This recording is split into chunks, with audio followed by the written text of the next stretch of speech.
recommande la boutique La Londoloise chez Judith Londolé. Si vous voulez être classe, chic, être habillé, être admiré. Parole de Mopao Mokonzi.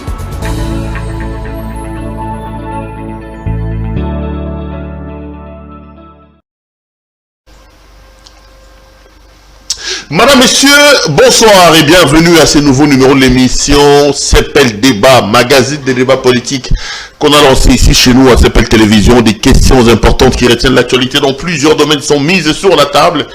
Deux invités m'accompagnent. Vous connaissez le principe, chacun donne son point de vue et vous, à la maison, vous jouez donc aux arbitres pour dire selon vous qui a gagné, qui a perdu. L'actualité dans le pays reste dominée ce matin par des députés qui quittent de plus en plus l'Union, plutôt à Moïse Katumbi Chapwe. Est-ce que le rang d'ensemble est-il en train de se vider? Est-ce que c'est une machine mise en place par Félix Antoine Tshisekedi pour anéantir Katumbi? On parlait de ça. On revient sur l'exclusion de Jean-Marc Kabound au sein de l'UDPS. Plusieurs autres questions d'actualité seront également évoquées. Deux invités m'accompagnent donc pour débattre de toutes ces questions. D'abord à ma droite, j'ai le réel plaisir de recevoir pour la première fois, mais j'espère que ça ne sera pas la dernière fois, Jonathan Gbele. Jonathan, bonjour.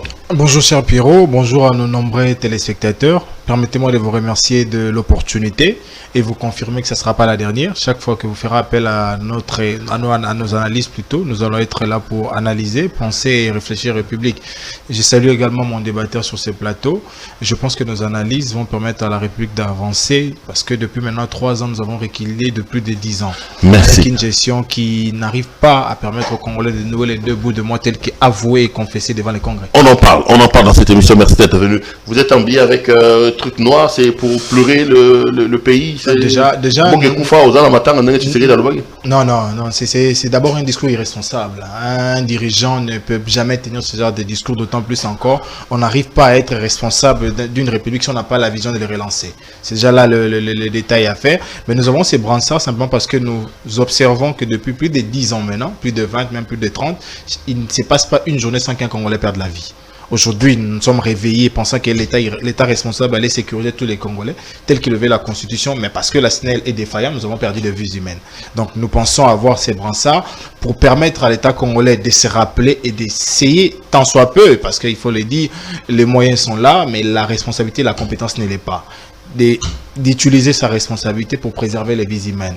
Aujourd'hui, on a tué à Bukavu, on a tué à Ituri et on continue à tuer. Nous nous disons, est-ce qu'on doit continuer à compter de morts ou on doit arriver à un moment où on dit non, c'est trop, il faudrait qu'on arrête là. Merci beaucoup. Pour débattre avec vous, un frère qui a l'habitude de lui, c'est un habitué de nos plateaux, il vient de temps en temps, Emmanuel Chibambe, bonjour. Bonjour Perrault, bonjour. Merci à vous d'avoir accepté notre invitation. Ça va?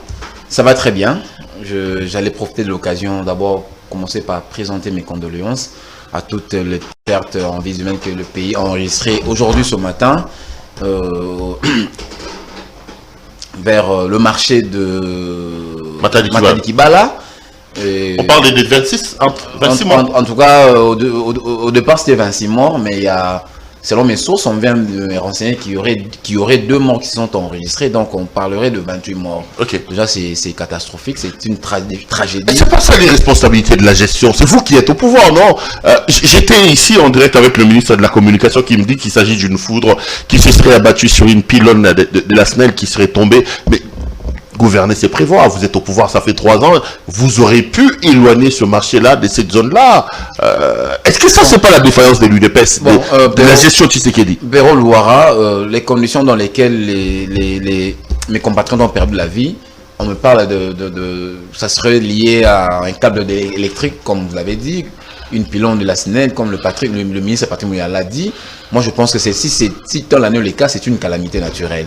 Donc là, ça n'est nullement le cas de dire que c'est le gouvernement qui est défaillant ou bien c'est le pouvoir qui est défaillant. Lorsqu'il y a une foudre qui s'abat sur une pylône de la SNEL, personne n'a présagé qu'il va devoir pleuvoir, personne n'a présagé qu'après que la pluie se soit abattue, qu'il y aurait de la foudre. Donc ça s'est fait de manière naturelle, donc c'est une calamité naturelle.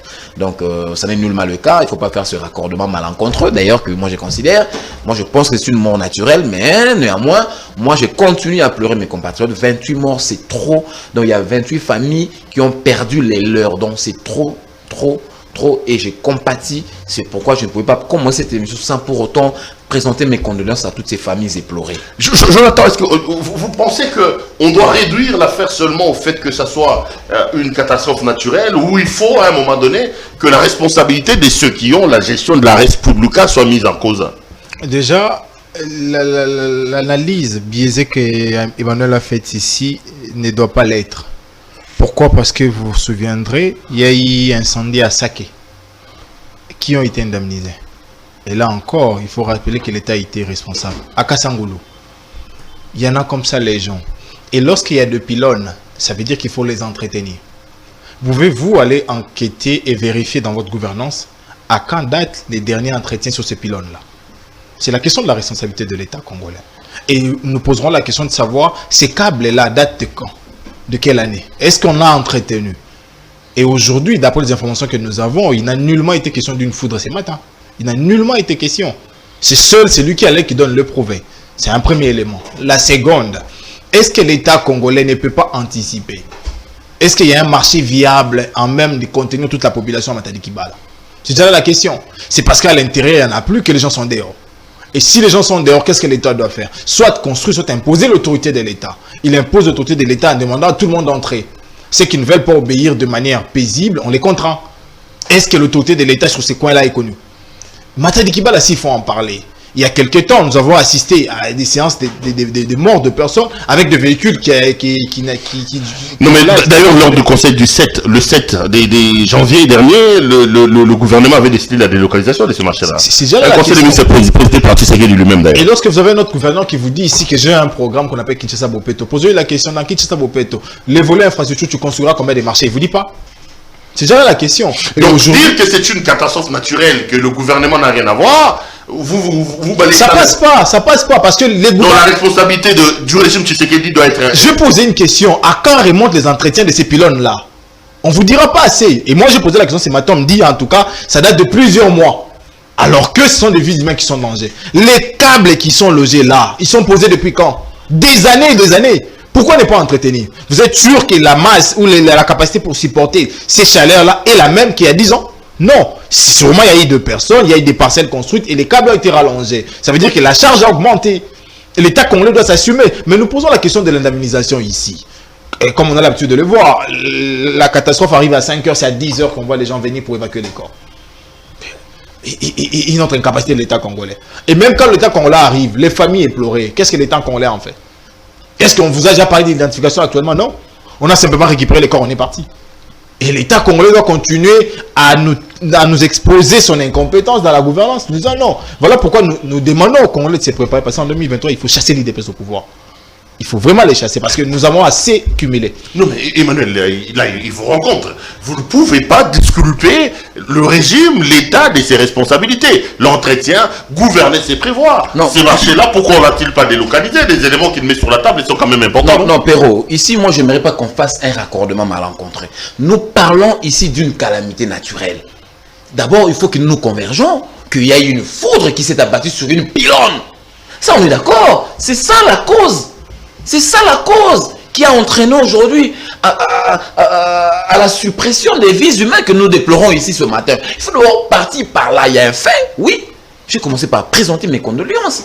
J'ai reconnu que mes compatriotes ont perdu de vie. Mais quand il évoque l'entretien, écoutez, quand il évoque l'organisation de marché, vous répondez comment? Mais justement, le pylône était entretenu. Si le marché était délocalisé, les Congolais ne se retrouveraient pas à cet endroit-là pour mourir. C'est justement ce que je parle d'un raccordement malencontreux.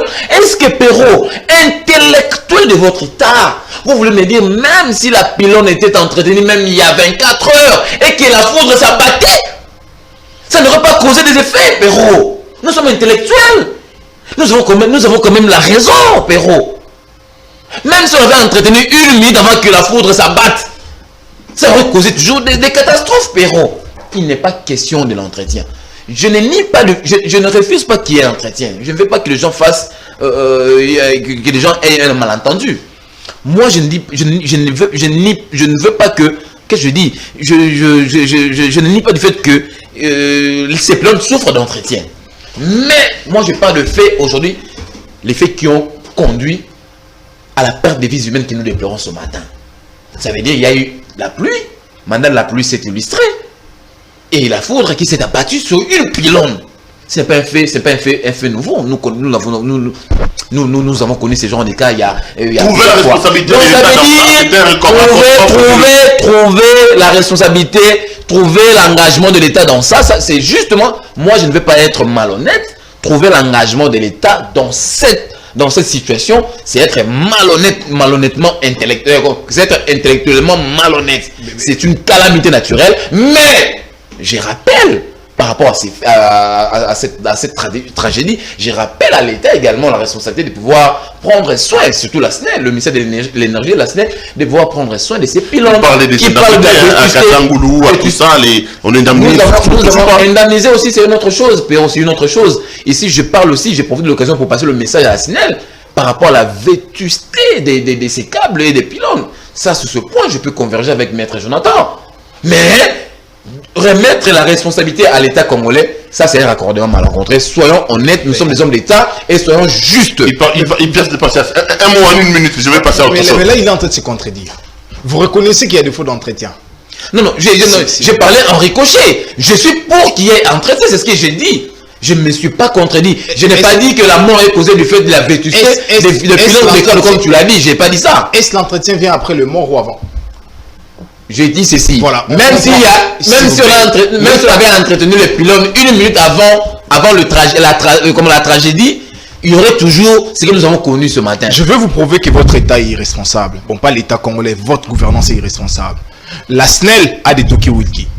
Ça veut dire qu'une fois que ces foudres-là retentissent, on peut communiquer pour dire éteignez ou arrêter le courant. Pourquoi on ne l'a pas fait? Non, qu'est-ce que tu dis? Qu'est-ce que tu racontes, cher ami? Il y a moyen d'éviter, parce que là, vous parlerez de le timing entre l'action, entre l'explosion, je peux appeler comme ça, de la foudre. S'il vous plaît. Mais Jonathan, qu'est-ce que tu racontes? La SNEL, c'est un service ponctuel. Ça veut dire que lorsqu'il y a coupure en Galima, les services parlent à travers son toki pour dire vérifiez qu'est-ce qu'il y a là-bas. Ça veut dire que lorsqu'il y a eu tonnerre, il doit être informé. Et vous parlez de la responsabilité de l'État. L'État, comment devait être responsable le 9 juillet pour éviter que nous perdions. Pour éviter que nous perdions 4 Congolais lors de la manifestation contre Malonda. L'État congolais n'a pas été là. Et c'était pas 9. À Kinshasa, c'était 9. À Kinshasa, 4. 9 ou 4? À Lubumbashi, il y en avait 9. Ok. Et il n'y a pas plus tard qu'une semaine. Non, déjà, il y avait 4, à Lubumbashi, il y avait 5. C'est ce qui a fait 9. Okay. Il y avait voilà. morts. Voilà. Faut pas. Est-ce qu'on a... Vous avez vu notre secrétaire général Ougisa Gabo, elle avait également décrit. Qui les a tués? Tshisekedi? Non, écoutez, non. Parce qu'on dit aussi Mukendi. Voilà. Vous avez dit que Kabila a tué Rossi Mukendi. Mais oui, je l'ai dit, c'est Kabila qui avait tué Rossi Mukendi. Il a tué Thérèse Kapangal. Mais oui, ça c'était des actes prémédités, même Jonathan peut pas me... Donc là aussi c'est Kabila. Tshisekedi qui l'a tué. Est-ce que tu sais qu'il a prémédité? Je donne ces 4 Congolais, on peut l'expérience de vie. C'est différent. Les similitudes ne sont pas les mêmes. Jonathan a la parole. Je donne un autre cas. Rossi Mukendi, c'était le manifestation. Il a perdu la vie. Également pour manifester contre l'état de siège, Mumbere Ushindi est décédé par balle le week-end passé. C'est Kabila toujours? Je peux répondre? Non.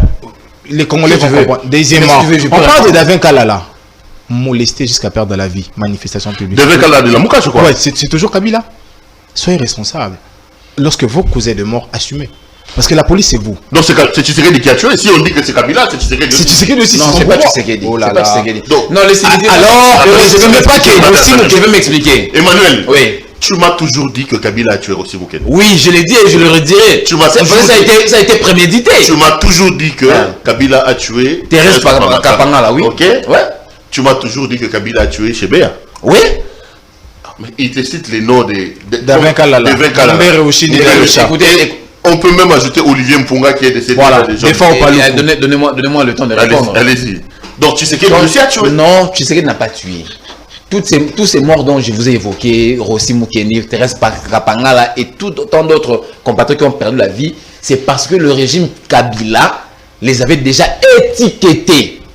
C'est différent, Pérou. Une religieuse étiquetée. C'est grave. Écoutez maintenant. C'est grave. Le jour où, écoutez, le jour, Thérèse Kapangala. je m'explique alors. C'est grave. Le jour où on a tué Thérèse Kapangala, moi j'étais à Kitambo, je venais de voir, j'ai été voir un de vos confrères, un ami à moi, Serge Kabongo, qui habitait non loin de là. À ma sortie, j'ai rencontré la situation vers Saint-François, l'église Saint-François. Et le mot d'ordre serait donné d'aller tuer les prêtres. Heureusement que vous utilisez au conditionnel. Non, je parle, je suis quand même intellectuel, je ne peux pas utiliser je ne peux pas parler à l'emporte-pièce. Je parle avec raison d'usage. Je dis le mot d'ordre serait, qui a été intimé ces jours-là, ce serait d'aller tuer les prêtres. Et qui en est donné, c'est Kabila. Mais on vous dit la hiérarchie. La haute hiérarchie, c'est qui? Voilà. C'est qui la Le mot d'ordre de vous voyez maintenant c'est différent parce que avec notre ami qui a perdu la vie, comment il s'appelle, Simon, c'est qui? Je sais même pas si c'est vrai, je sais même pas, mais Mumbere. Notre ami, notre compatriote Mumbere. Le cas de Mumbere, c'est pas comparable avec celui de Voilà.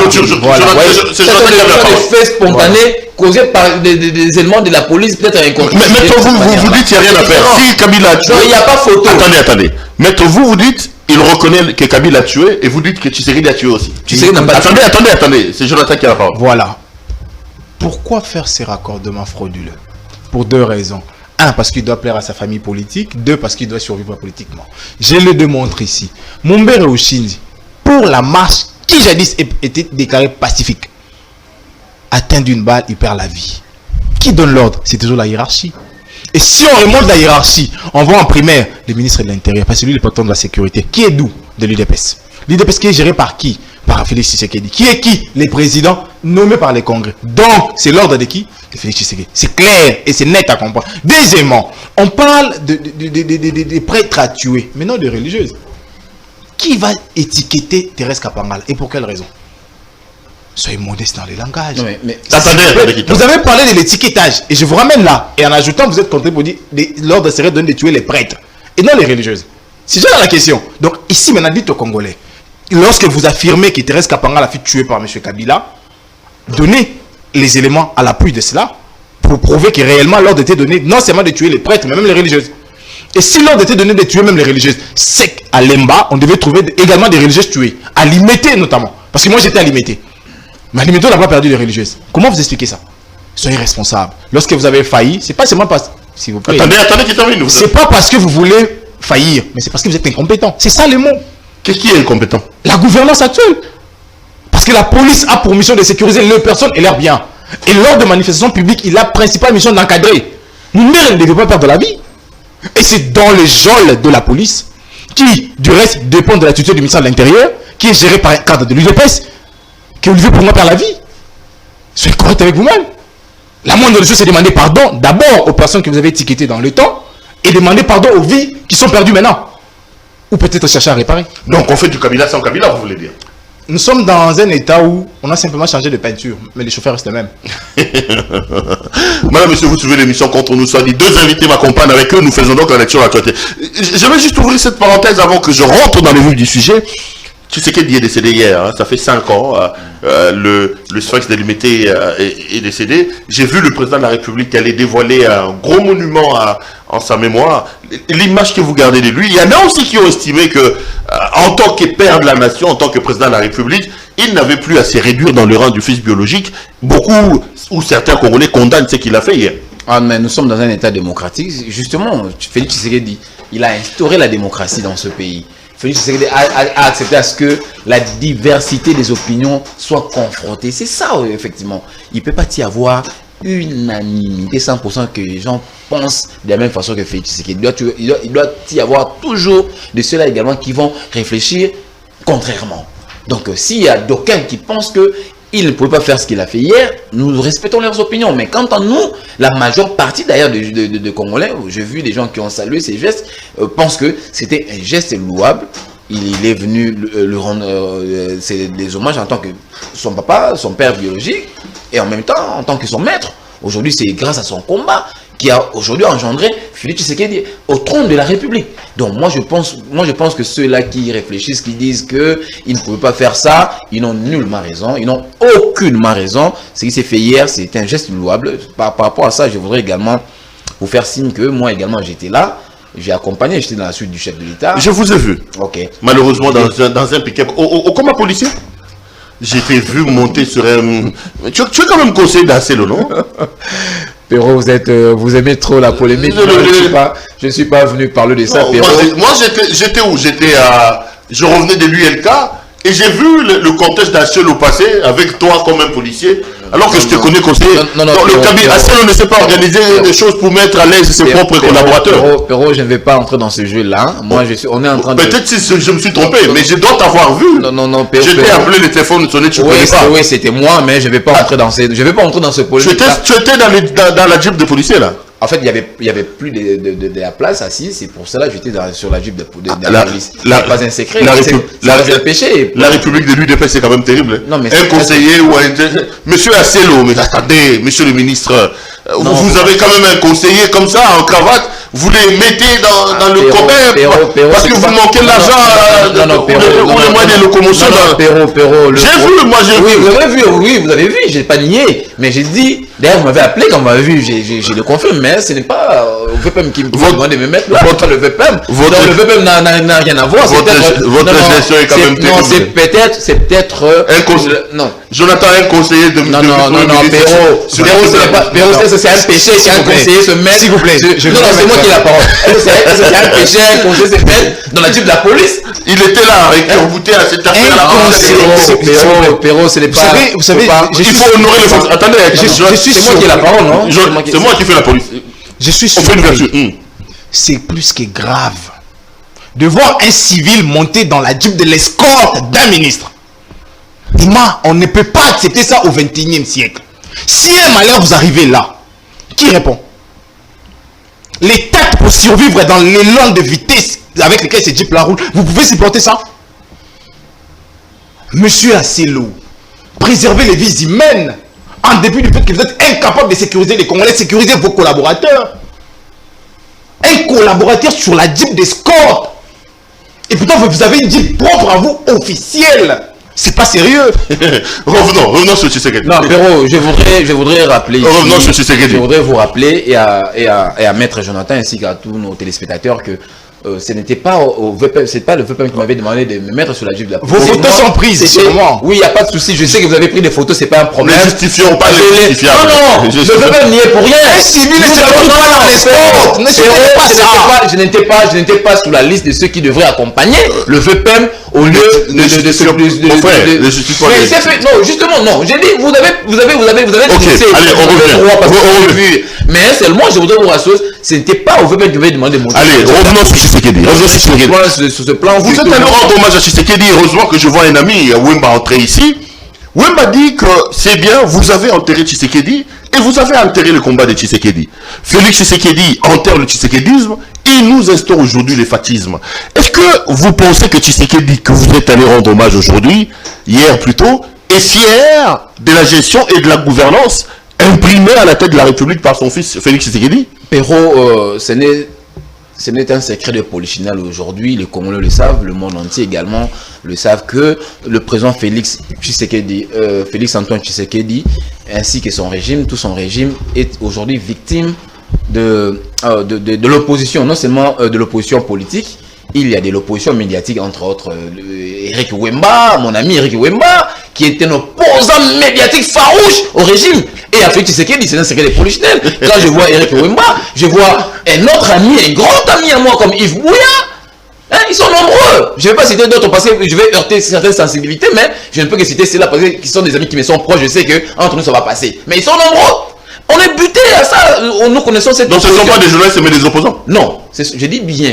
Non, ce sont des journalistes d'abord. Ce sont des amis que nous avons... Que j'ai fréquenté à l'université. On est très proches d'ailleurs. Mais j'ai dit ce sont des opposants médiatiques. Ce sont des journalistes, mais opposants. Ils montrent non seulement, je vais enchaîner, non seulement de l'opposition médiatique, et aujourd'hui nous voyons même de l'opposition religieuse. Nous faisons face à toutes ces oppositions. Mais nous connaissons que c'est un combat. Donc nous n'allons pas, on va pas baisser pavillon. Nous sommes droits dans nos bottes et nous allons continuer comme ça. Donc voilà, donc moi ça ne me surprend pas quand Eric Wemba ou Yves Bouya disent que nous avons enterré le combat d'Étienne Tshisekedi. Moi je les comprends, c'est leur combat, ils veulent ternir, c'est ça également la démocratie. Ils ont comme mission, ils ont comme travail de pouvoir travailler contre le pouvoir en place. Je leur dis bon vent, mais malheureusement, vous pensez que Félix Tshisekedi incarne toujours le Tshisekedi incarne le tshisekidisme. C'est lui qui incarne la vision de notre maître, le docteur Étienne Tshisekedi Wamulumba, le père de la démocratie congolaise. Et son fils aujourd'hui incarne cette vision, cet esprit, cette doctrine.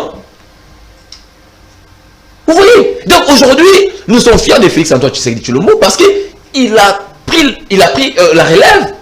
Parce qu'à un moment donné, nous croyons, après le départ du feu Étienne Tshisekedi Wamulumba, et que nous y serons isolés. Mais heureusement, Félix Tshisekedi nous a pris, il a pris la relève, et il continue en tant que tel. Et nous irons avec lui jusqu'à destination dans cet élan. Ok, Jonathan, ils ont rendu hommage à Étienne Tshisekedi Wamulumba hier. Quelle est l'image que vous avez de cet homme? Est-ce que vous pensez que son fils est en train de pérenniser le combat et la lutte de son père? Déjà, il faut dire, et je soutiens la thèse d'Eric, qu'ils ont enterré Étienne et son combat. Aujourd'hui, Étienne Tshisekedi est réduit à un simple monument. L'essentiel de son combat n'est nullement transcendé dans la gouvernance actuelle. Je prends 4 axes. Étienne Tshisekedi a milité pour la lutte contre l'impunité, la liberté d'expression, la bonne gouvernance et le respect des textes. Je prends l'impunité. Tout le monde devait répondre de ses actes. Le responsable de l'appel, c'est qu'on a arrêté en flagrant de corruption. Il est devant un juge maintenant. Les responsables de base Bilanga Lubumbashi, qui sont de leur parti qui prélevaient les taxes. Il est devant le juge. Il est d'ailleurs en prison. Qui parle? Votre gouvernement. S'il vous plaît. Qui parle? S'il vous plaît. Troisièmement, ceux qui ont pris assaut la maison communale d'Engalima pendant 2 mois, élevant les drapeaux de l'IDPS, empêchant l'administration de fonctionner pendant 2 mois, ils sont devant un juge.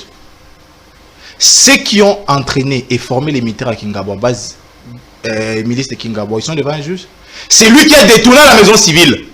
Il est devant un juge maintenant là. 5 cas qui consacrent l'impunité instaurée et légalisée sous les règnes de Fachi. Les conseillers qui ont presque donné de coups aux citoyens ici. Ils sont devant un juge. La liberté d'expression. Non, je préfère pas la bonne gouvernance. La bonne gouvernance. La bonne gouvernance. Aujourd'hui, là où on trouve les dépassements budgétaires, c'est où? C'est à la présidence. Les dépassements budgétaires érigés en faute de gestion et sur les têtes de qui? Du responsable de la première institution du pays. Et c'est celui-là a pris de son père la bonne gouvernance. Les respects de textes. Il vous nomme un gouvernement qui entre en fonction depuis le mois d'avril. Devant les congrès, il dit qu'il fonctionne de manière solitaire. Il n'y a pas de coordination. Pourtant, lui-même ne leur donne pas l'ordonnance limitant les compétences. Le 19 janvier, il donne l'ordonnance. Qui a menti? Les respects des textes.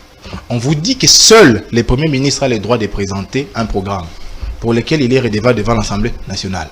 Mais la présidence organise le programme et sort l'argent de l'État. C'est ça les respects des textes. On vous dit qu'un mandataire pour être nommé, il faudrait que les ministres de tutelle proposent. Comment le monsieur de la SONA se retrouve là? Vous avez vite oublié. La liberté d'expression. Mumbere est tué. Pourquoi? Parce qu'il dit depuis l'état de siège, nous continuons à être tués. Levez-nous cette situation. La police a tiré sur lui, il a perdu la vie. Est-ce qu'on doit continuer sur cet élan-là? Étienne Tshisekedi est fier de ce que fait son fils aujourd'hui. J'ai dit non. Les monuments, nous en avons ici pour Lumumba. Qu'est-ce que les Lumumbistes font pour perdre son combat? Nous avons pour Kasavubu. Qu'est-ce qu'ils font? Et aujourd'hui, nous avons pour Étienne Tshisekedi. Donc Tshisekedi, Félix marche sur l'idéologie de son père, vous voulez dire? Étienne Tshisekedi était prêt à démissionner lorsqu'il attendait les détournements. Mais aujourd'hui, plusieurs collaborateurs sur qui pèsent des soupçons de détournements qui a démissionné. Pour certains, ils ont même des promotions après. Ce fait, ça, le pouvoir sur l'IDPS aujourd'hui. Les combats de leurs mentors. Bon, je ne sais pas si Emma a pour mentor Étienne ou fils Félix. C'est la détail à préciser. Mais si c'est les pères, en réalité, il ne doit pas être avec le fils. Parce que le fils cautionne les dépassements budgétaires qui étaient les combats. Donc vous donnez raison à ceux qui disent que là, on vit le fascisme, c'est plus le tshisekidisme. Il vous a dit ici qu'il soutient le président, alors que en plein 21e siècle, on soutient la vision d'une personne. Déjà, il est égaré de par son attachement. Il est attaché à une personne et non à sa vision. Et si vous posez la question, c'est quoi la vision de son mentor? Il vous dira le peuple d'abord. Et pourtant, ce dernier a dit devant le Congrès qu'il a été incapable, lui et son pouvoir, de permettre au Congolais de nouer les 2 bouts du mois. Et c'est ces mêmes personnes-là qui, arrivées au pouvoir, triplent les salaires de ses conseillers. Incohérence. Est-ce qu'il a réellement appris sous son père ou il a été parmi ceux qui fouillaient les cours? Il faisait l'école buissonnière quand Etienne Tshisekedi était là. Exactement. Parce que si... Félix Tshisekedi faisait l'école buissonnière. Un autre cas. Heureusement que vous avez... Qu'est-ce que vous voulez dire? Il n'a pas été là. Même si vous vérifiez... faisait l'école... Félix Tshisekedi faisait... Même si vous vérifiez la liste de présidence, il n'a pas été présent au cours. Parce que le cours, par exemple, de respect des textes, il a violé le texte de son propre parti. Il a créé une fonction qu'on appelle présidence AI. C'est écrit où? Le cours de respect des textes seulement. Il a déjà fui. S'il faut faire le crédit de ces cours-là. Et s'il faut aller au cours de l'impunité, je vous ai cité les cas. Baz Bilanga, un citoyen, il dit, c'est mon parti, il prélève les taxes. Maison communale Ngalé m'a bloqué 2 mois. Les actes d'état civil pas délivrés, les mariages non célébrés, la République a perdu. Et il a sanctionné qui? Emmanuel, ça c'est non, je vais donner ça c'est des armes de destruction massive. Non, ce ne sont pas des armes. Non, je vous ai dit. Ça c'est des Yana. Non, ce sont vous pouvez les rencontrer. Non. C'est ce qu'il dit là. Non, écoutez. Rencontrez-le. Justement, je l'ai dit, Jonathan à l'époque, je vois Jonathan à l'époque, il n'a pas l'histoire, il n'a pas toute l'histoire de l'UDPS, je comprends. Il était encore trop jeune, trop jeune pour ne pas comprendre que Félix Tshisekedi incarne aujourd'hui. C'est le fils. Il a dit qu'il a fait l'école buissonnière.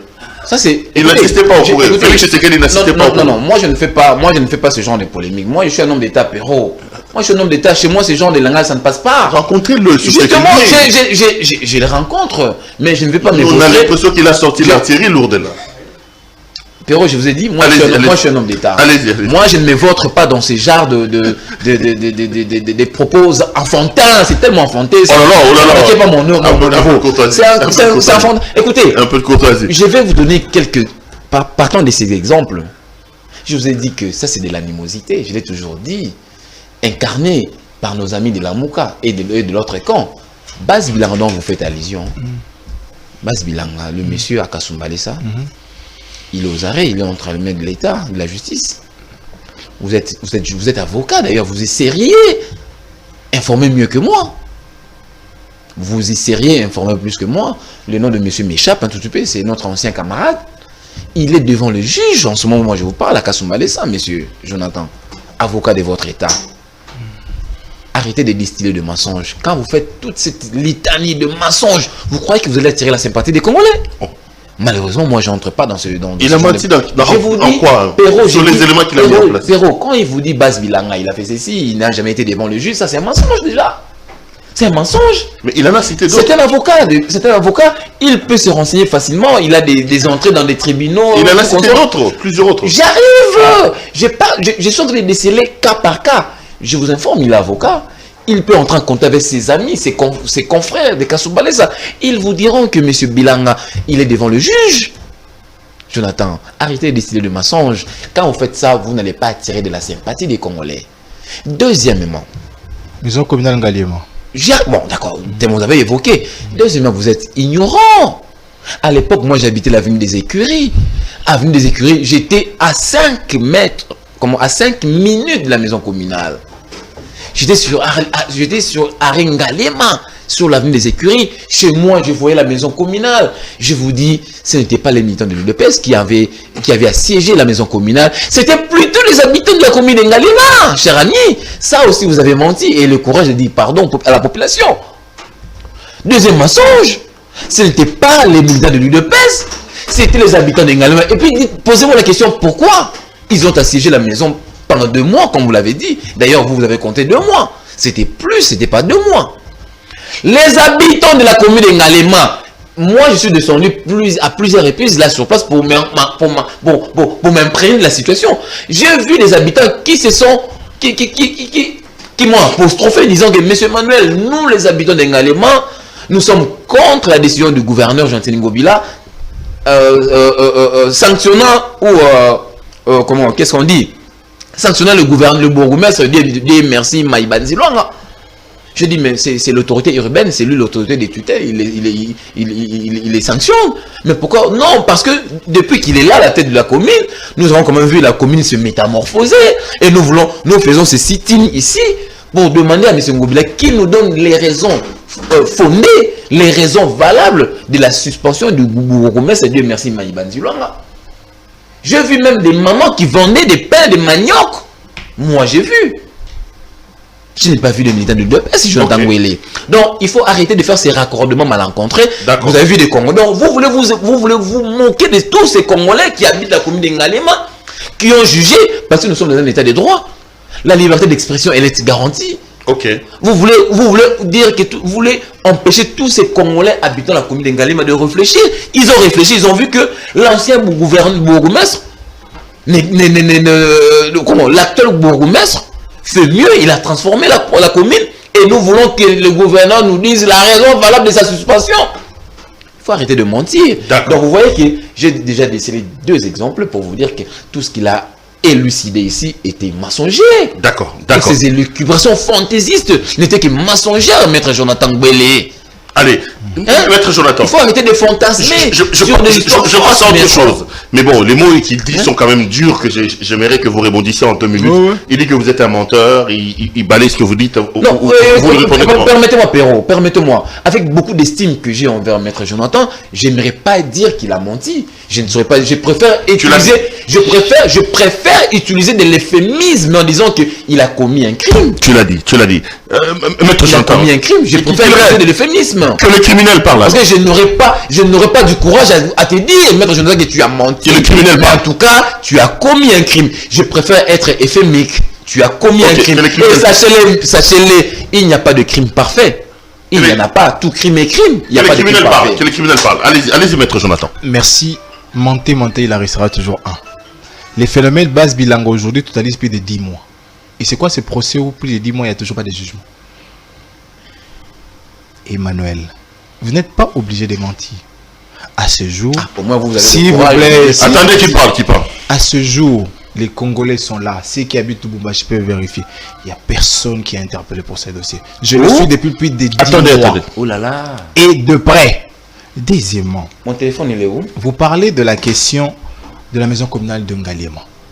Vous contredisez votre secrétaire général qui a réagi sur Top Congo pour dire qu'il est informé de la situation et il a instruit les fédéraux de Lukunga de suivre la question. Et s'il vous plaît, la population de Ngalema dont vous faites allusion là, il va venir sachant qu'il y a son fils qui est né et qui a besoin d'un acte d'état civil et puis bloquer l'administration. Mais c'était justement, ça la revendication. S'il vous plaît. Et par-dessus tout, il va élever le drapeau d'un parti désordonné. Non, il n'y avait pas de drapeau de l'UDPS là-bas. Vous voyez que vous n'avez pas d'éléments. Il n'y en avait pas. Vous voyez que vous n'avez pas d'éléments. Il n'y en avait pas. Vous voyez que vous n'avez pas d'éléments. Votre gouverneur, même le bourgmestre de la commune d'Engalema, c'est un ami. Dieu merci. Vous avez vu, j'ai même cité son nom. Dieu merci. C'est un ami. Je connais très bien. Ne parlez pas tous au même moment. Il n'y avait pas de drapeau. Ne parlez pas. Perrault, je donne un élément qui va lui permettre d'affiner sa réflexion. C'est moi la police. Oui, juste un élément. C'est moi qui un seul élément seulement, 30 secondes, Perrault. Attendez. Maître Jonathan, vous avez la parole. Merci. Vous comprendrez avec moi que lorsqu'on est à court d'arguments, on se comporte comme si on était à la 16e rue et on a besoin d'un casier pour monter et tout, on comprend. J'ai posé des fondamentaux ici. Répondez-moi là. J'ai dit que le citoyen Antoine n'a pas suivi les cours de respect des textes. Prévané, il a violé les textes et organisé son propre parti en érigeant des fonctions qui ne sont pas statutairement prévues. Répondez-moi là. S'il vous plaît, okay. Vous pouvez noter, non? Deuxièmement, j'ai encore dit que le citoyen Antoine, lui qui dit que son gouvernement fonctionne à vase clos, il n'y a pas de coordination. Et après 10 mois, il donne l'ordonnance portant délimitation des compétences à ses ministres. Lui-même, là, nous nomme des ministres qui viennent faire plutôt les stages de 2 semaines pour apprendre à gouverner. Vous voulez vraiment qu'on entre là? Vous voulez vraiment qu'on entre là? Lui-même, qui du reste n'a pas appris la bonne gouvernance. Permet, c'est qu'aujourd'hui, nous avons les secrétaires généraux qui totalisent 2 ans comme AI. 2 ans. Et nous savons tous que les AI ont des compétences limitées. On ne recrute pas. On n'effectue que des dépenses courantes. Pendant 2 ans, tu paralyses l'administration. Tu viens dans le contexte où le pays est pauvre. Tu triples le salaire de tes conseillers. C'est pour dire quoi? Vous avez droit à la vie et les Congolais, non? Vous avez tout pris d'Etienne Tshisekedi, sauf les lettres motives de son combat. Okay. Vous avez pris son monnière et nous sommes d'accord. Vous avez appris les signes de doigts, nous sommes d'accord. Vous avez appris les abacos, nous sommes d'accord. Mais qu'est-ce que vous avez hérité de son combat? Aujourd'hui, les corrupteurs sont dehors. Les détonneurs sont dehors. Et c'est ce que vous appelez les Tshisekidistes ou les Kabylistes. Allez, madame, monsieur, vous suivez l'émission CPL Débat. J'ai deux invités avec moi. À ma gauche, notre ami Emmanuel Tshibambe, et à ma droite, nous avons le réel plaisir et l'honneur de recevoir pour la première fois Maître Jonathan Mbele, qui reviendra de temps en temps. L'actualité, c'est aussi quand même cette affaire des députés.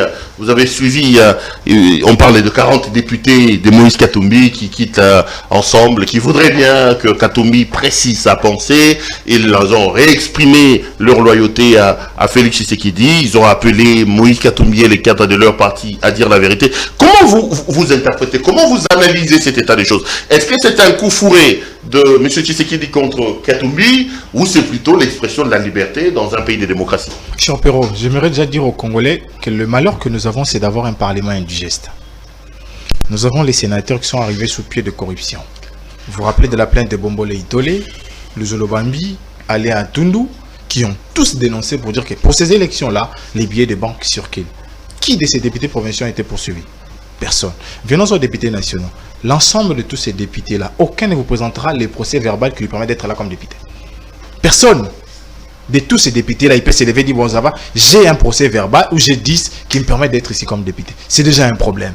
Et aujourd'hui, dans les quêtes du positionnement, dans les quêtes de mieux vivre, ils cherchent là où la posture ou la casquette me permet de mieux de me retrouver. Aujourd'hui, on parle de 40 députés. Je pose une question simple. Dans le lot de ces 40 députés-là, sortez-moi 4 qui ont posé des actes de contrôle parlementaire. 4. Il n'y en a pas. Sortez-moi 4 dans le lot de ces 40-là qui ont fait des initiatives de contrôle parlementaire et de légifération de loi. Pourtant, nous avons la question de réforme des élections qui arrivent. La loi électorale, ça ne les intéresse pas. Les palissades, oui. Les primes, oui. Mais la question clé, qui est celui du bien-être de la population, personne n'en parle. Et aujourd'hui, s'ils décident, eux, de quitter le...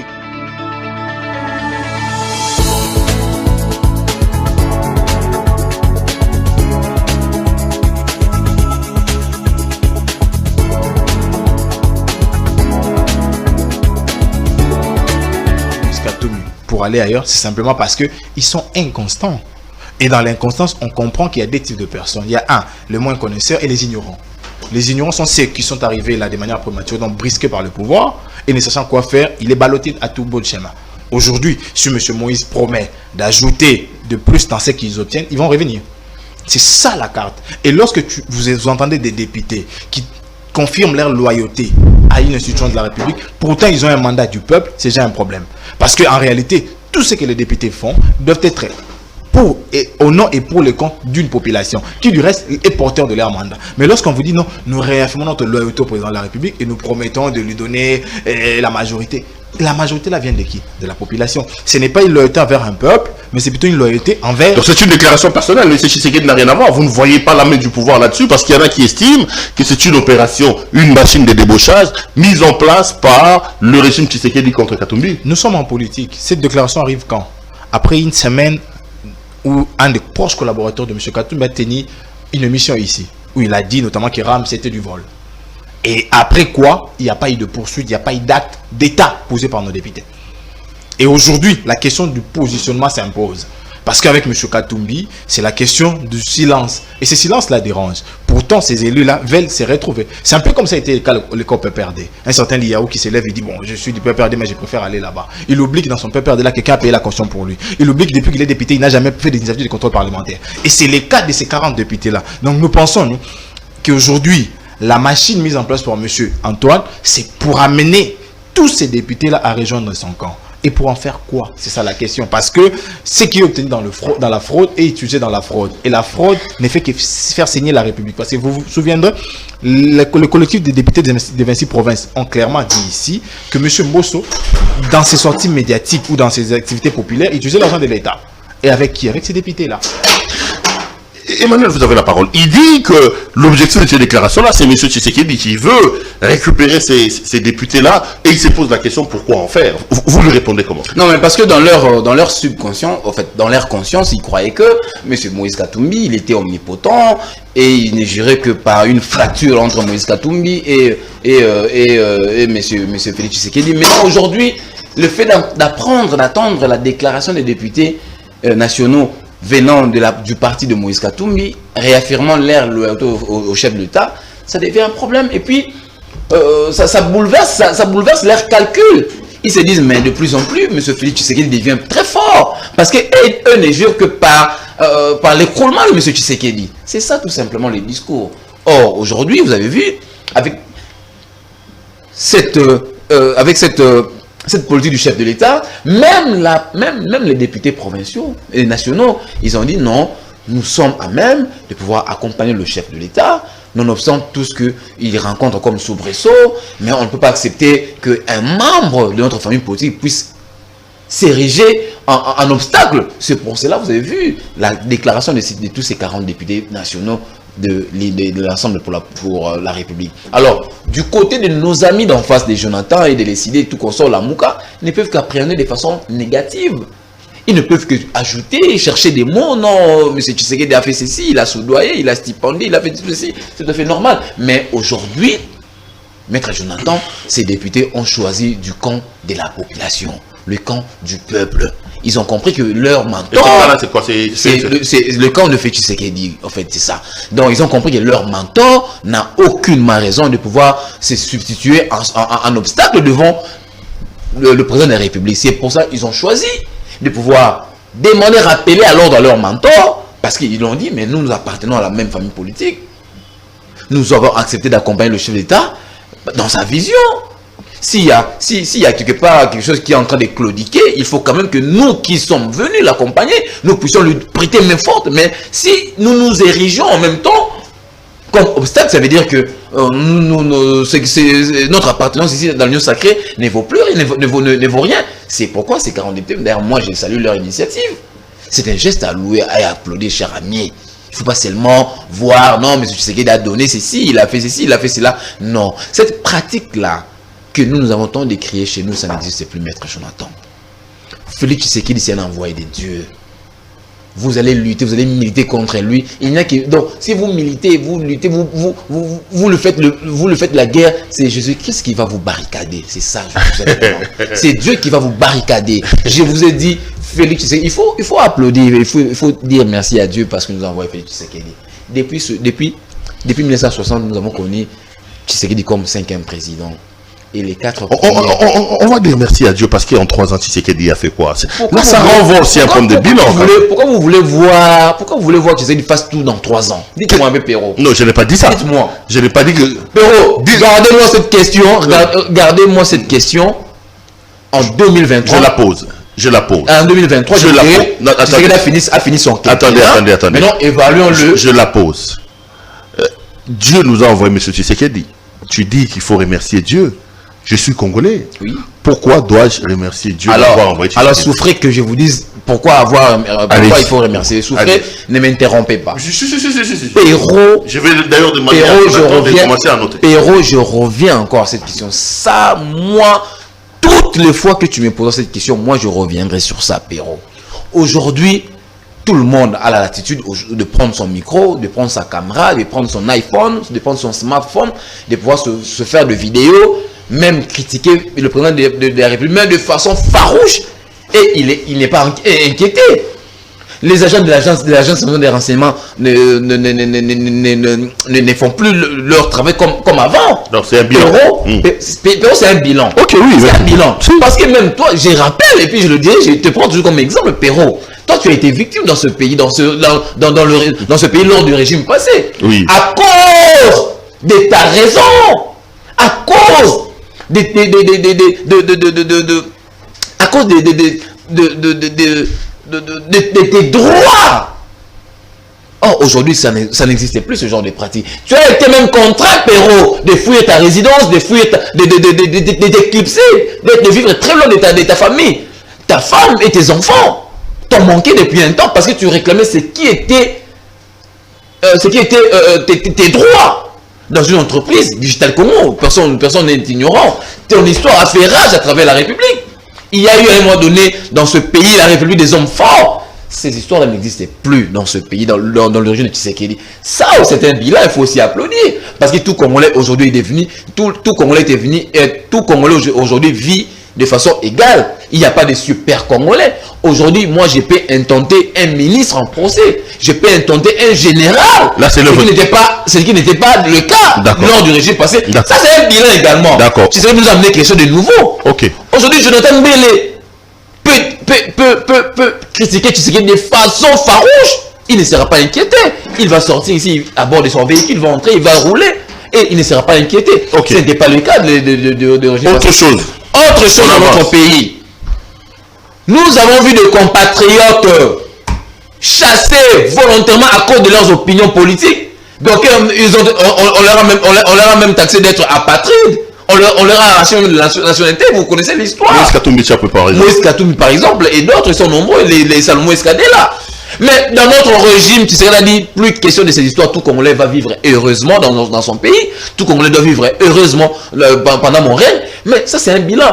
Dans notre pays, en 2006, le régime passé a promulgué la nouvelle constitution. Nous sommes entrés en 3e République en 2006 avec la nouvelle constitution. Le régime passé avait été en alliance avec un des mentors de la Mouka, M. Adolphe Mouzito. Juste à devenir même Premier ministre, ils ont promulgué une nouvelle constitution, oubliant de mettre en application l'article 43 de la constitution qui consacre la gratuité de l'enseignement. Tshisekedi est venu 2 mois après son avènement au pouvoir, il a instauré l'État, il a appliqué l'article 43 de la constitution qui consacre la gratuité de l'enseignement. Pero c'est un bilan en 3 ans. Le bilan de Tshisekedi, les exemples en sont légion.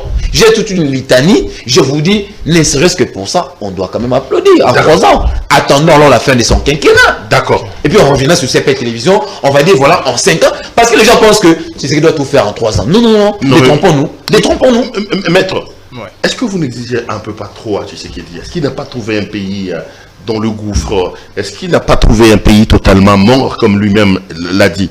Emmanuel vous égrène quelques réalisations de Tshisekedi. On peut lui tirer les chapeaux, non? Cher Perrault, bon, déjà il faut confirmer que je suis analyste pour être en conformité avec ma déontologie et les corps dans lesquels j'appartiens.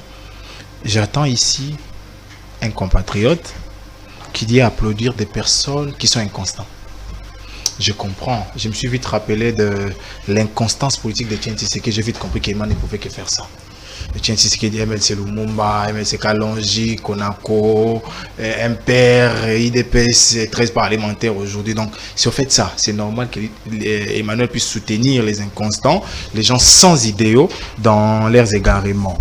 Mais ce qui est plus grave ici, il a cité 4 points dont il estime qu'il y a des avancées et pour lesquels on doit bénir l'Éternel pour nous avoir envoyé celui qui n'était pas la personne idéale, M. Antoine. Je vais détruire chacune de ces points-là. La liberté d'expression. Moi, Jonathan, j'ai parlé et j'ai continué à parler. Pendant les 18 ans de Kabila, j'ai parlé. Et personne n'est venu me dire « tais-toi ». Parce que j'ai une constitution. Donc tu es un rescapé. S'il vous plaît. Attendez qu'il Parce que nous avons subi. S'il vous plaît.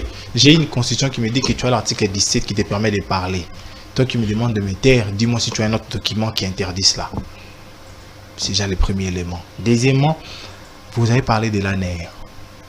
Vous avez oublié qu'il y a une dame qui est presque matraquée par l'ANER ces derniers temps, une journaliste. Au nom de Tatiana, ça vous dit quelque chose? Non, c'est révolu. Tatiana Osango, il a fait plus de 10 jours dans les cachets. C'est révolu. S'il vous plaît. Je suis très proche d'elle. C'est une grande amie à moi. Non, mais, j'ai des renseignements. N'a-t-elle pas été arrêtée? Dites-nous ici qu'elle n'a pas été arrêtée. Et qu'elle n'a pas fait 10 jours. Il parle comme si c'est un fait récent. Dites-nous ici qu'elle n'a pas été arrêtée. Écoutez, Tatiana Osango a été arrêtée. Dites-nous ici qu'elle n'a pas été arrêtée. Mais je le dis, non? Voilà, donc elle a été arrêtée, c'est ça. Elle a fait 10 jours à l'ANER. Bon, je dis pas. C'est mon temps d'antenne. Ok. Vous avez parlé de la République des hommes forts. Pour une première fois, depuis que je suis né, de voir un citoyen crier sur les responsables de la police. Ça s'est fait sous votre gouvernance. Kabunda a crié sur le général Amouli. C'est pas un homme fort. Il a ordonné à sa sécurité de désarmer un élément de la GR. Il est devant un juge pour ça, en flagrance. Et tu as vu comment son sort a été réglé par rapport à ses actes. Donne-nous Donc s'il vous plaît la République des hommes forts. Son sort a été réglé de cette façon. Donc aujourd'hui vous transformez à son défenseur. Il parle. Ok, vas-y. Emmanuel. Ok, allez-y. Il y a un certain Anthony qui a donné du cours aux agents de l'immigration à l'aéroport. Il est devant un juge. Anthony. Ah, ok. Vous êtes surpris ici. Hein? Ça se passe. Il y a des semaines. Ça se passe à la radio-télévision Faden House. On n'a jamais vu ça. Parce qu'un éminent journaliste comme Perrault Louard un tel événement ne peut pas l'échapper. Il n'en connaît pas. S'il vous plaît. Je n'ai pas dit ça. S'il vous plaît. Je n'ai pas dit que je. Laissez-moi évoluer. Ça n'a jamais existé. C'est fomenté. C'est fomenté, Perrault. Ça n'a jamais existé. Et vous conviendrez avec moi, ça n'a jamais existé, Perrault. Votre expression faciale me dit déjà que vous n'êtes pas. Vous n'avez jamais connu ces situations. Qui parle? C'est Jonathan qui a la parole. De mon temps.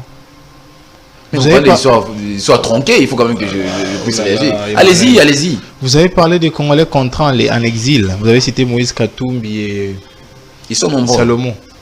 Et Madame Pella, elle se retrouve en dehors du territoire national comment? Il est en exil. Elle est en exil. Elle a été expulsée. La décision expulsée. Elle est belge pour votre gouvernement. Elle est belge. Donc, on peut expulser un Belge ou bien une Belge. Elle est belge, monsieur. Emmanuel. Voilà. Emmanuel. Okay. Emmanuel, vous connaissez les conditions pour expulser quelqu'un? Allez-y. Il faudrait qu'il soit en situation irrégulière. Cette dame-là détenait un passeport régulier, en cours de validité. J'ai des éléments sur ça. Cette dame ne travaille pas au Congo pour lui demander un visa de travail. Pourquoi l'expulser? Parce qu'elle était en ordre. Et vous allez encore plus parler de la gratuité de l'enseignement. Vous contredisez votre mentor. À Lodja et à Chikapa, on lui a posé la question. Il n'y a pas de gratuité ici. Vous savez sa réponse? J'ai demandé au ministre du secteur de faire en sorte que la gratuité arrive ici. Les patrons de l'enseignement qui vous disent qu'il faut reconnaître que la qualité a sensiblement redressé.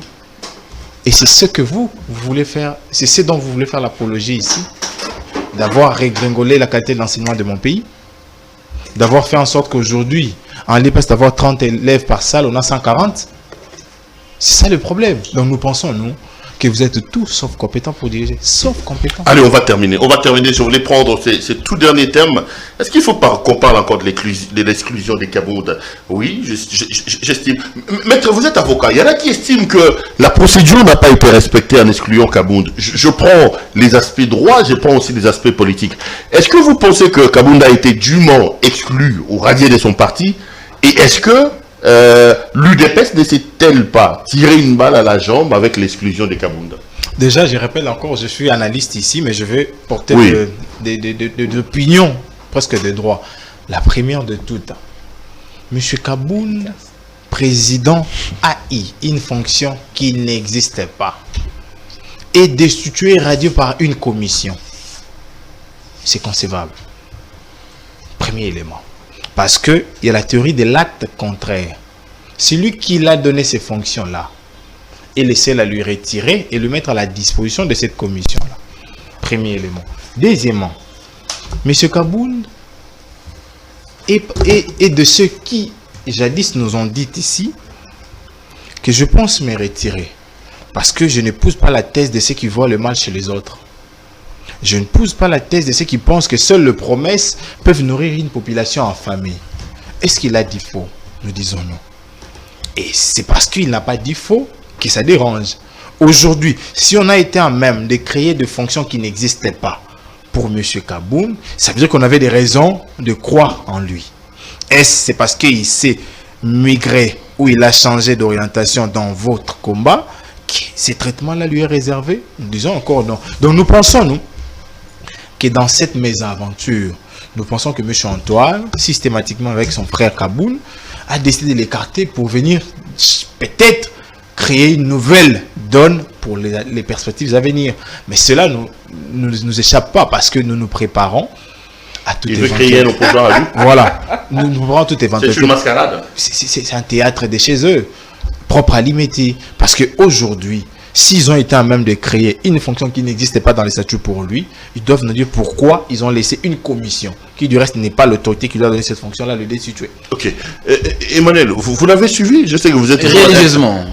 Un kaboundiste, vous. Non, parti avec Jean-Marc Kabound. Non, rectificatif. Je suis tshisekidiste, Perrault. Je suis tshisekidiste.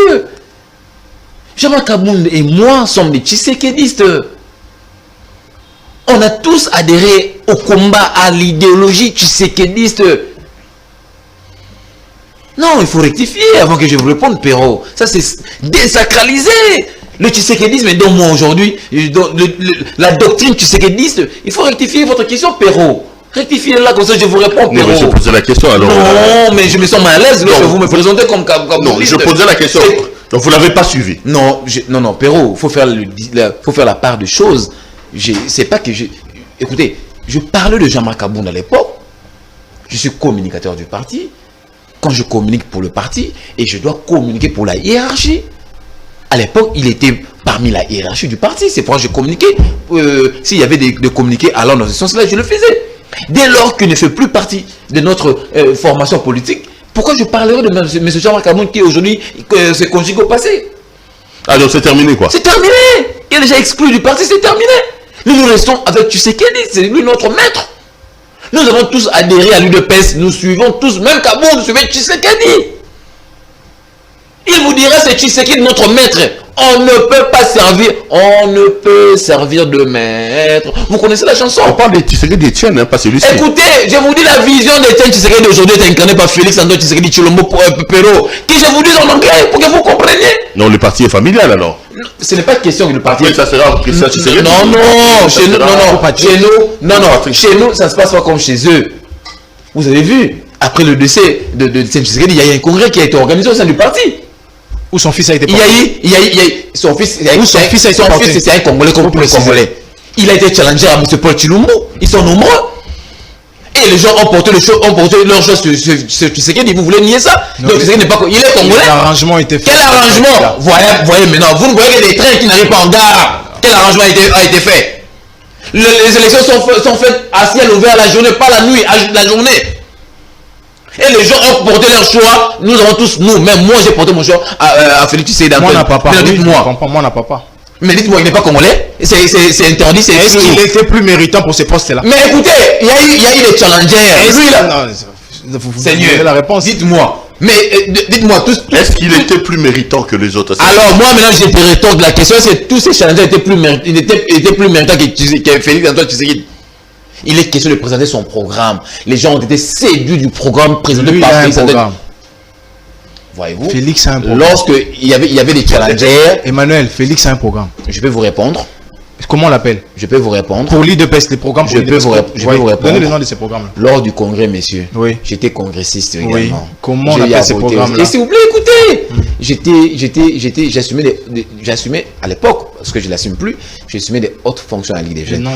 Mais laissez-moi, vous m'interférez. Mais vous voulez comprendre. Mais si vous vous taisez, je vais vous parler, je vous dis. C'est simple, les programmes s'appellent. Je ne suis pas votre collègue, je ne suis pas ton écolier, laisse-moi parler, messieurs. J'étais parmi les congressistes. Moi, Emmanuel, en 2017. J'étais parmi les congressistes. Je vous dis, il y a eu des challenges. Il y a eu 4 challengers. Le nom du programme. S'il vous plaît. 2 se sont abstenus.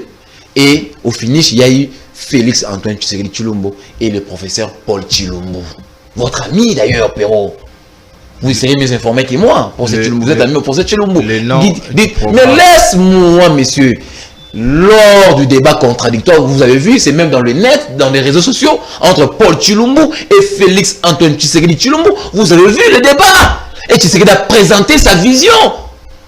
C'est sur cette vision, c'est sur ce programme-là, la vision qu'il a présenté, que les gens étaient séduits, les gens portaient l'ordre de voler à Félix Antoine Tshisekedi Tshilombo. Dites-moi, c'était un péché le fait qu'il soit élu président de l'UDPS? Je peux vous répondre. Non, arrêtez. Même une carte au parti n'a pas donné. S'il vous plaît. Et pourtant, il a été la liaison. S'il vous plaît, messieurs. Même pas une carte. S'il vous plaît, messieurs. Président du parti. S'il vous plaît, messieurs. Vous n'avez pas donné son programme. Le parti le mieux informé de la République, c'est l'UDPS. Non, le plus désorganisé. Le mieux informé. Non. Allez dire, il faut. Vous n'avez pas des installations. Vous êtes proche. C'est le même prof qui l'a dit. Vous n'avez pas d'installation. Sortez-nous votre carte. Très proche de M. Martin Fayoulou. Dites à M. Martin Fayoulou. Martin n'est pas ici, on parle la République. Tshisekedi est ici. On parle UDPS. Tshisekedi est ici.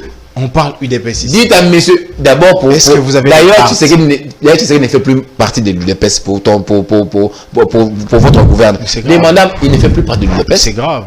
J'ai dit encore, c'est grave. Si tu as un problème de surdité, vous avez lu ce mandat spécial là. S'il vous plaît, avant qu'il soit président de la République. Emmanuel, reconnu. Soyez cohérent. Il a signé, je suis cohérent. Soyez cohérent. Il a signé le mandat spécial avant qu'il ne soit reconnu de façon légale et légitime comme président de la République. Il n'a pas un programme. Il a signé le mandat spécial en tant que président national de l'UDPS, M. Tshisekedi, il n'a pas signé à la fin chef de l'État, il n'a pas signé comme ça. En violation totale de la... Non. Parce que le mandat spécial n'existe pas. Je peux m'expliquer quand c'est même la fonction du président Haï. Je sais que vous êtes proche du professeur Paul Tshilumbu. Je n'aimerais pas que vous me mettiez en collision avec le professeur Tshilumbu, mais je vais vous répondre à cette question. La question du mandat spécial dont vous faites allusion, je vais m'expliquer. Mais laissez-moi expliquer, soyez calme, monsieur Souffré. Quand vous parlez, moi je m'étais tué. Souffrez, ouvrez bien vos oreilles. Ne souffrez pas de la surdité. La question du mandat spécial.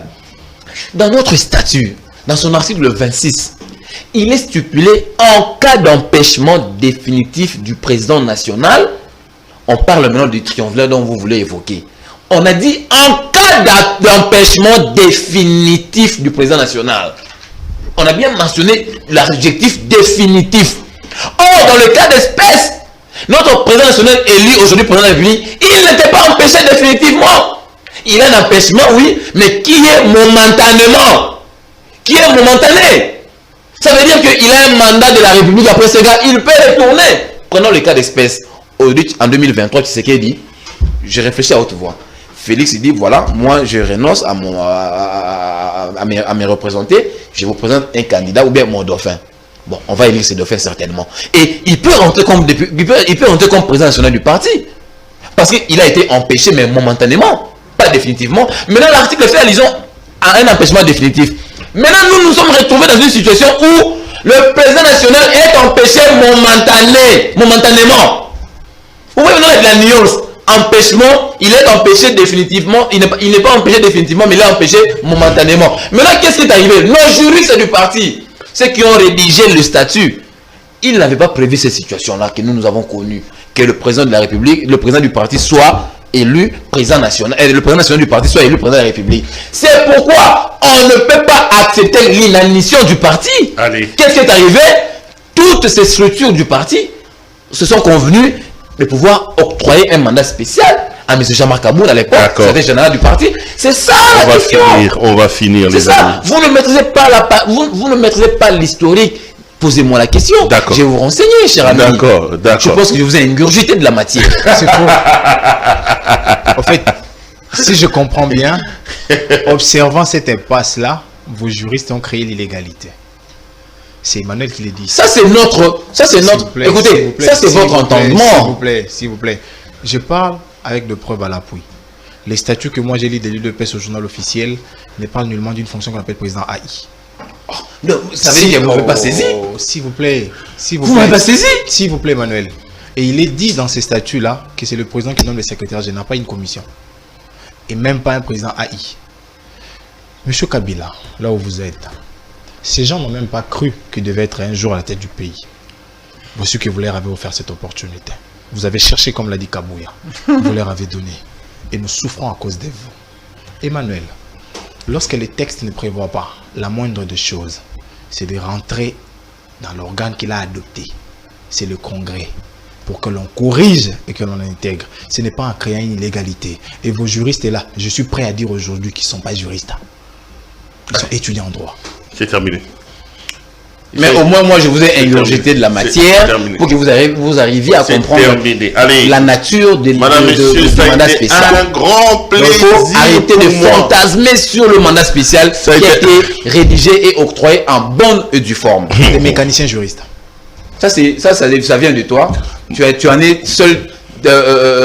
Tu en es seul dépositaire de tes propos. Moi, ça ne m'engage pas. Mais seulement moi, j'ai dit la vérité à la population qui comprenne l'origine, la source du mandat spécial. Ça a été un grand plaisir pour moi de vous présenter cette émission. Je rappelle que j'avais deux invités à cette émission. D'abord, à ma droite, pour la première fois, je recevais donc monsieur Jonathan Bellet. Oui. Merci pour l'invitation. Qui nous promet de revenir ici de temps en temps. Merci. Merci. Ça a été un débat de très très bonne qualité. Et puis à ma gauche, il y a quelqu'un qui a l'habitude de venir de temps en temps ici, Emmanuel Tshibambe. Merci également Merci à vous. Perrault. Une émission qui se termine, que je voudrais vraiment la main sur le cœur dédiée à quelqu'un qui est très très cher pour Emmanuel Tshibambe. C'est Madame Christelle Bokungu Mombongo. Voilà. Christelle Bokungu Mombongo. Maman, Menama ya Piocha Motema na frigo, papa Ali. Et Cambonini, c'est votre fiancé, vous préparez d'ailleurs votre mariage pour bientôt. Merci Pierrot. Mais ça, donc, CPL Télévision doit se préparer vraiment parce que d'ici là, ça sera mon mariage donc avec Christelle. Mais c'est quelqu'un que vous aimez beaucoup apparemment. Je l'aime beaucoup.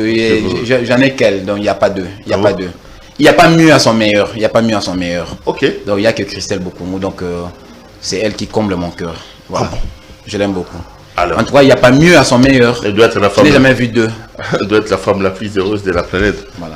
Pourquoi vous rigolez? Vous ne croyez pas à ce que Emmanuel dit? Bon, en dépit du fait qu'ils sont incapables de gérer la République, ils font des promotions de leurs femmes ici.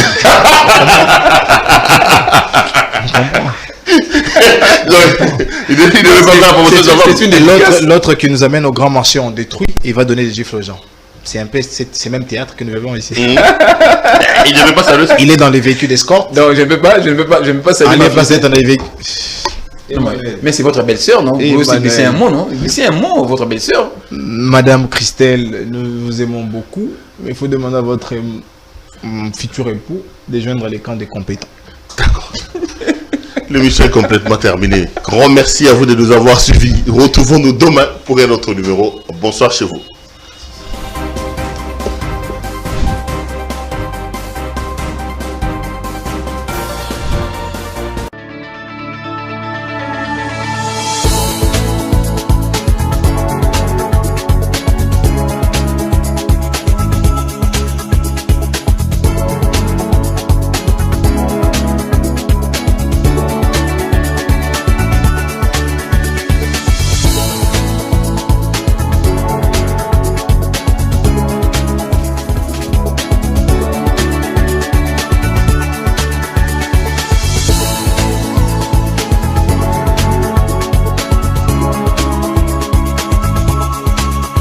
Je vous recommande la boutique La Londoloise, c'est Judith Londolé. Si vous voulez être classe, chic, être habillé, être admiré. Parole de Mopao Mokonzi.